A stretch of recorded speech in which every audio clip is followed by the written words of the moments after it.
I was born into what seemed like the perfect family. My father owned a successful business, my mother was a devoted homemaker, and I had an older sister who everyone adored. We lived in a beautiful house, took lavish vacations, and from the outside, we looked like we had it all. But behind closed doors, I was invisible. My sister was the golden child, the one who could do no wrong, while I was just an afterthought, a shadow in my own home. Growing up, I learned quickly that love in our family was conditional, and I didn't meet the conditions. My sister got the praise, the attention, the expensive gifts. I got leftovers of affection, if any at all. When she wanted something, my parents moved mountains. When I asked for anything, I was told to be grateful for what I already had. Birthdays, achievements, milestones, none of it mattered if it was mine. I became used to being overlooked, to swallowing my hurt, to pretending I didn't need what every child deserves. Then my father's business collapsed. Everything we had vanished almost overnight. The big house, the cars, the comfortable life, all gone.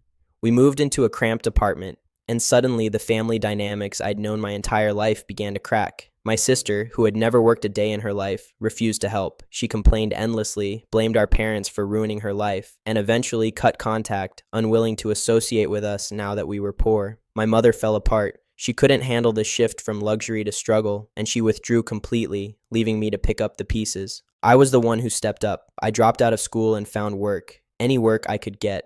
I took night shifts, weekend doubles, anything to keep food on the table and a roof over our heads.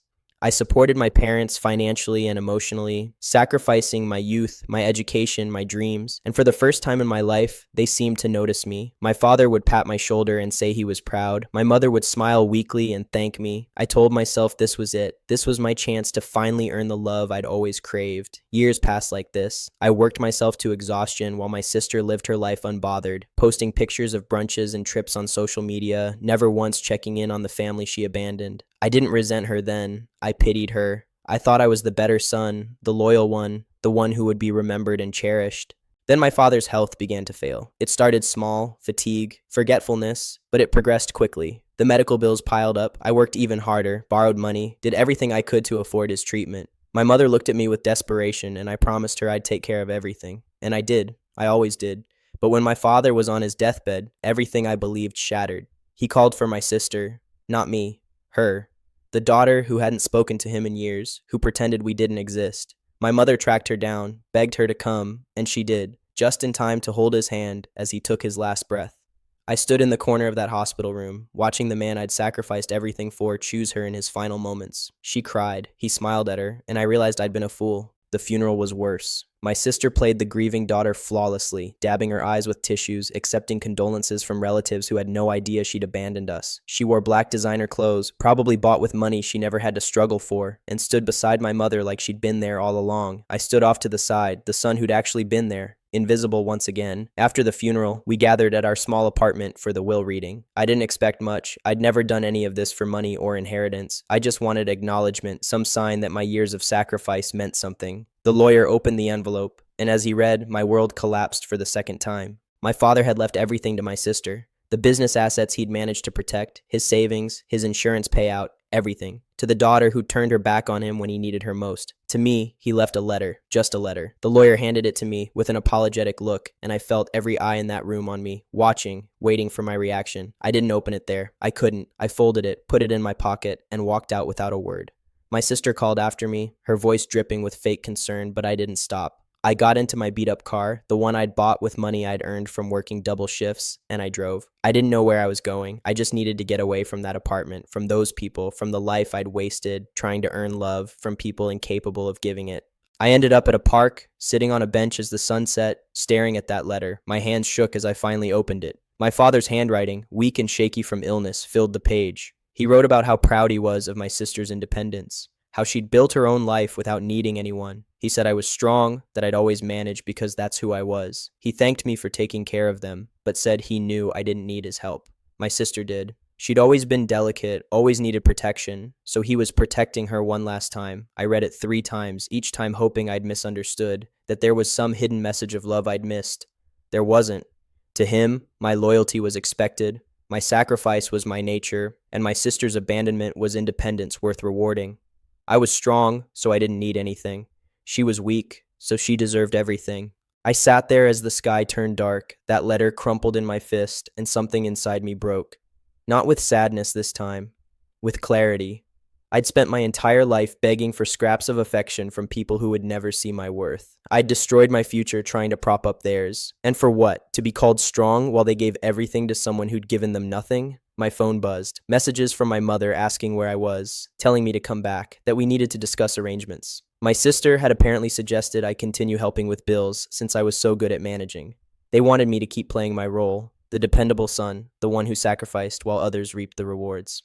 I turned off my phone. In that moment, sitting alone in the dark, I made a decision. I was done. Done sacrificing, done begging, done being invisible. They'd taught me I wasn't worth their love. Now I'd teach them what life looked like without me in it. They wanted my sister to have everything? Fine, let her have the responsibility too. Let her figure out how to pay the rent, the bills, the endless costs of living they'd always depended on me to cover. I started my car and drove away from that park, away from that life. I didn't know where I was going, but I knew I wasn't going back. I disappeared. No warning, no explanation, no forwarding address. I withdrew what little money I'd saved, packed a single bag, and left the city that had only ever brought me pain. I drove for hours until I reached a small coastal town where nobody knew my name or my story. I rented a tiny room above a cafe, found work at the docks, and for the first time in my life, I lived for myself. The first few weeks were strange. I kept expecting the guilt to crush me, to drag me back to my responsibilities, but it never came.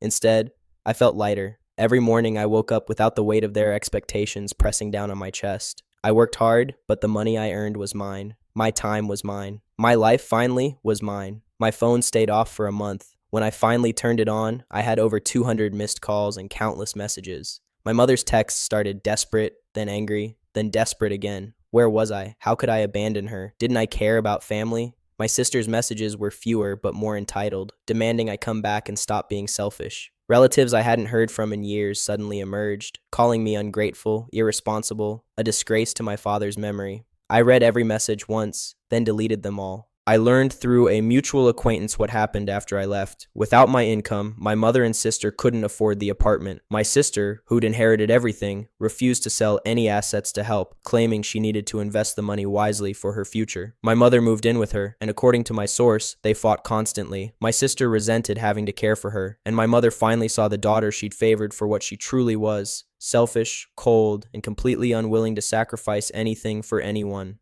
They tried to find me. My mother even filed a missing person report, but I was an adult, and I'd left willingly. The police closed the case.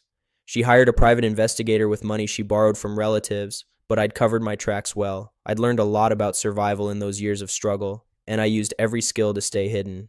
Months turned into a year. I got promoted at the docks, moved into a better apartment, started taking night classes to finish my education. I made friends who knew nothing about my past, who liked me for who I was, not what I could do for them. I dated someone who saw me, really saw me, and didn't expect me to dim my light to make others shine brighter. Slowly, I built a life I'd never imagined possible. Then one day, I saw my sister. I was at a grocery store in a city 2 hours from where I lived, just passing through, and there she was in the checkout line. She looked different, tired, older. Her designer clothes replaced with ordinary outfits. She didn't see me, and I ducked away before she could. But that brief glimpse told me everything. The inheritance was gone. Whether she'd spent it, invested it poorly, or lost it somehow, the money that was supposed to secure her future had vanished just like our father's business had. I could have approached her. Part of me wanted to, just to see if she'd recognize the brother she'd helped destroy, but I didn't. She was a stranger to me now, a character from a past life I'd closed the book on. I finished my shopping and left, and I never looked back. 2 years after I disappeared, my mother found me. I don't know how. Maybe she never stopped looking. Maybe someone I'd known spotted me and told her. Or maybe it was just cruel fate. She showed up at my apartment on a Saturday morning, looking frail and aged beyond her years. She stood at my door crying, begging me to let her in, to talk to her, to forgive her. I almost didn't open the door.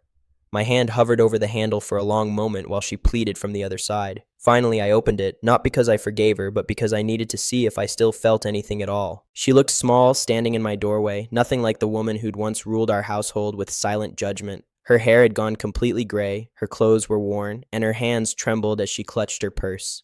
For a moment, just a moment, I felt that old instinct to help, to comfort, to fix whatever was broken.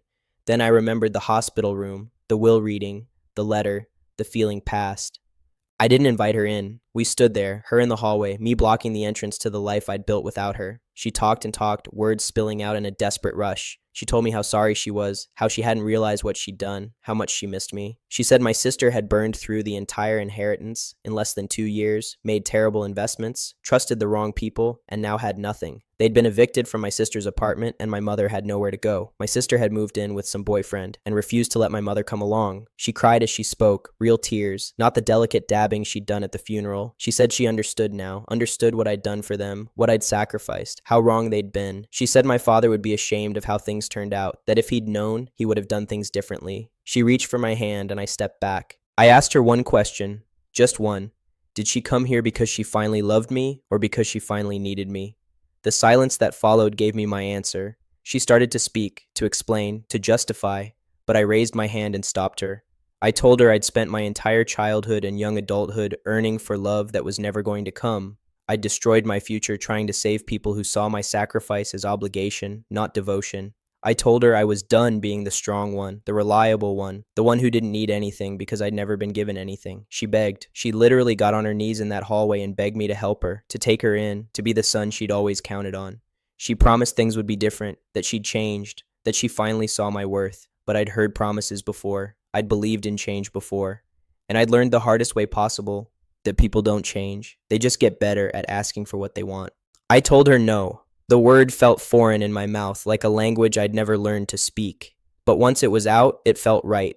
I told her I couldn't help her, that I'd built a new life and there was no room in it for people who only valued me when they needed something. I told her to ask my sister, the independent one, the one worth protecting, the one who deserved everything. Surely she could help. My mother's face crumpled. She called me cruel, heartless, just like my sister. That comparison should have hurt, but it didn't. I wasn't like my sister. My sister took without guilt. I'd given until there was nothing left. Now I was simply protecting what I'd rebuilt from the people who'd demolished it the first time. I stepped back and closed the door. I heard her crying on the other side, heard her pleading, heard her eventually leave. I stood there listening to her footsteps fade down the hallway, and I waited for the guilt to come, for the regret, for the voice in my head that would call me a terrible son. It never came. Instead, I felt peace, real peace, for the first time in my life. I'd spent years believing that love meant sacrifice, that family meant suffering, that being good meant accepting whatever crumbs of affection people threw my way. I'd been wrong. Love wasn't supposed to hurt this much. Family wasn't supposed to take everything and give nothing. And being good didn't mean letting people treat you badly. I made dinner that night, sat on my small balcony overlooking the ocean, and watched the sunset. My phone rang once, my mother's number, and I let it go to voicemail. Then I blocked it. I blocked my sister's number too, and every relative who'd called me selfish for choosing myself.